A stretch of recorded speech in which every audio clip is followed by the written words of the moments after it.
Hello everyone. Today I want to talk about why I left India. There are multiple reasons for it, and some of the things I mention will definitely piss people off, but it's necessary to face the facts no matter how uncomfortable it makes you feel. Firstly, the market and the currency. This is important to me because I want to eventually own a software company. Some might think that a developing country is a great place to start a business or make money in general, but I'll tell you why it's not the case.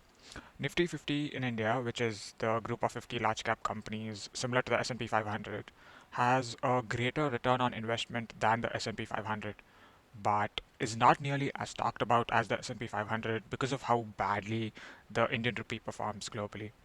This is important because although the rate of return is higher, Indian rupee keeps falling, which would make the absolute ROI smaller for someone investing in India from abroad. That's how important a stable and a strong currency is. Now, why is this relevant to me? Well, I want to work in corporate for about 10 years before I take up a startup full time. And working in India for 10 years and working in the US in 10 years will produce drastically different results. Firstly, let's compare the salaries. If I were to take up Amazon full time, which is where I intern currently, an SD1 in Bangalore may get about 24 lakhs per year, which is about 28,000 USD. You deduct the PF, which is the 401k of India, take out taxes, and you might be left with about 1.5 lakhs a month, which is about 1,750 USD. I'm being generous here, by the way, because stock options take a huge portion too. Now, the same position in Seattle would be giving me about 170,000 a year. Remove the taxes and remove the expenses, and I might be left with about 9,000 USD a month. Now, let's compare the expenses. Let's say I live with my parents in Bangalore and not pay for any other expenses like food or utilities. I'd have 1.5 lakh rupees or about 1750 USD, which I can invest. Now, people say stupid stuff like, oh, if you're in the US, you will have more expenses, and 24 lakhs in India is equal to 200,000 in the US. It's all bullshit, and it's just people trying to cope or people having blind patriotism.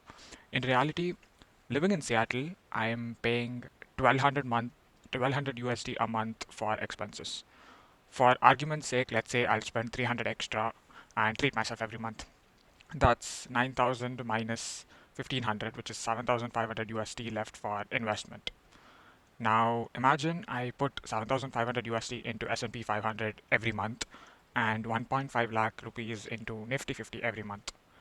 10 years down the line, with the same salary in the US, I'll have 1.5 million in my portfolio. But if I invest 1.5 lakhs into Nifty after 10 years, I'll have 3.45 crores INR.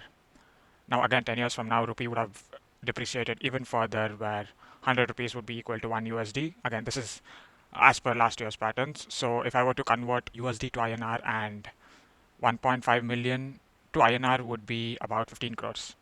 Now, let's say I convert INR to USD, 3.5 crores would be about 350,000 USD. And I haven't even talked about the career path where seniors in the US make so much more relatively, which would mean that I'll have more disposable income, which means the gap would be even more wider. It's not just about the future, but even presently, and I'll explain how. My startup is registered and I've been working on it since 2020. The server costs from AWS is about 50 USD a month, which is the bare minimum to keep the servers running and handle a minimum number of users.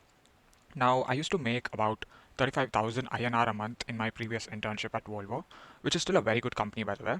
And 50 USD was equal to about 4,200 INR, which is about 12% of my income. Whereas I'm making close to 12,000 a month at Amazon as an intern.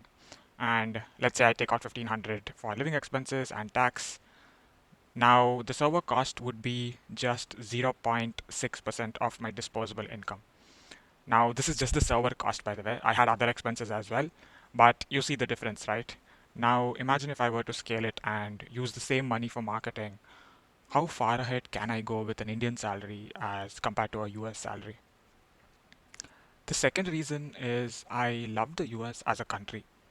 If it was just monetary reasons, I would have gone to any developed country like Canada, the UK, Germany, Australia, etc. Although taxes are high, there's less take home in those countries, but I would be having a much easier path to citizenship than the US. But I still chose the country with virtually no path to citizenship for Indians because I actually like the country and what it stands for. Capitalism is the best form of economy known to man, and no country has demonstrated it at scale quite like the US. If you, again, are one of those people who hate capitalism or who think that socialism is the way, I don't know, try Googling some tips on improving your IQ or maybe pick up a history book. Anyways, capitalism and meritocracy go hand in hand, and while the US is not perfect when it comes to rewarding merit, it certainly is better than a lot of countries. I would say that countries like Singapore, Korea, Japan value merit more than the US does. For instance, in those countries, getting into colleges or getting jobs is solely based on how hard you work and not some stupid diversity quota. India is probably the worst when it comes to valuing merit. I'll give you my own example again. I went to RV College of Engineering, which is the best college in my state for engineering. There were about 120 seats for my program, and guess what the cutoff for general merit was? General merit is a person who doesn't have any other quotas. So the cutoff was 30 out of 35,000. So a person without any quotas had to be in the top 30 to get into the college, although there were 120 seats. Now you might think that the other categories, people belonging to the other categories, would have to score somewhere around 30 or even hundreds to get into the college, but that was not the case. There was one quota, for example, where the cutoff was 6,000. So that means a person without any quotas had to be in the top 30 in the state to get into the college, but a person with quotas could score in the thousands and still make it. This is how badly India values merit. I ended up getting 50 or something, and I couldn't get in. Now, these colleges have management quotas as well, where anywhere between 20 to 50% of seats have this quota, which helps fund the colleges. Now, the fees for this is roughly 2x to 3x the normal price. My dad ended up taking a huge loan to put me in this college because, again, this college was supposedly that good. If my point is that if there were no management quotas or any other special quotas, I would have gotten. But oh well. I'm not saying the US is perfect. There's a reservation system in the US too. In fact, it's even in the private sector where minorities are preferred for everything over Asians or white people. To give you an example of this as well, NYU's website was recently hacked, and the hackers posted the stats on NYU admission data, which showed that Asians had to score so much higher to get into the college compared to black people or Hispanics. Again, even with its flaws, it still rewards hard work. You work harder, improve, keep correcting your mistakes, and the market definitely rewards you for it like no other place. It's no wonder that the richest people on the planet and the most influential companies to ever exist are all from the US. Thirdly, the future. Every prediction for the next 25 to 50 years puts India front and center, and everybody has high hopes for India. In all honesty, India might have a good future in terms of GDP, but looking at the current trends, I would bet anything that it would never beat China in my lifetime. And I'll tell you why. It's mainly because of the government. It doesn't matter whether you support BJP or Congress or any other party, it's a lost cause. And if you want some data to support it, here's a stunning statistic. India was neck to neck to China, Singapore, South Korea at some point since India's independence. And now those countries are at a point India can only dream of achieving. It all boils down to one reason: those countries value merit and in turn value capitalism. China does have certain quotas, but Korea and Singapore mainly don't. You might be surprised how a communist country like China is capitalistic, but it is the government that is communist. The market is not. China understands that a free market is essential for growth. So after Mao's fall, it did just that.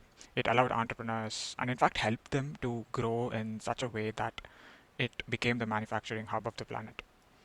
If the government hadn't built all the infrastructure needed to carry out all the processes needed to manufacture a product from start to finish, China wouldn't be the manufacturing hub it is today. What is the Indian government doing? Well, firstly, it adopted a socialistic market from the time we got independence up until 1991, which of course was beyond horrible. And even after the market was opened up, the government is such a hurdle to do anything. And even if you get through all that, the way it spends our tax money is just the nail on the coffin. While China is building skyscrapers, bridges, high speed trains, and dams at record speeds, Indian politicians are giving away the money to buy votes. The current state of the Indian capital is a perfect example where all the parties contesting are racing to see who can ruin the place. The air quality is horrible, the rivers are horrible, and all the parties are focused on giving free stuff to stay in power instead of fixing the things that matter. It's not just in Delhi, but everywhere. The state of Karnataka, which is my state, is also an annoying example where politicians are literally thinking of giving free alcohol to buy votes. I'm not even kidding. Free alcohol. Like, what is wrong with these idiots? This topic definitely deserves a video on its own, but I'll end with this. India might financially do well in terms of GDP in the future, but the taxpayers will definitely be screwed with virtually getting no benefits. And China will always overshadow India in the region. I'd rather be in a place where my hard work is valued and the future is secure. And I also have an ability to make a difference to the world, which I don't see happening in India. There's a reason why India produces so many good software engineers working in FANG, but can't produce a single globally recognized software company. There's not a single one. Anyways, those are my reasons, and I understand that this might piss certain people off, but running from reality doesn't shield you from its consequences. I'll see you in the next one.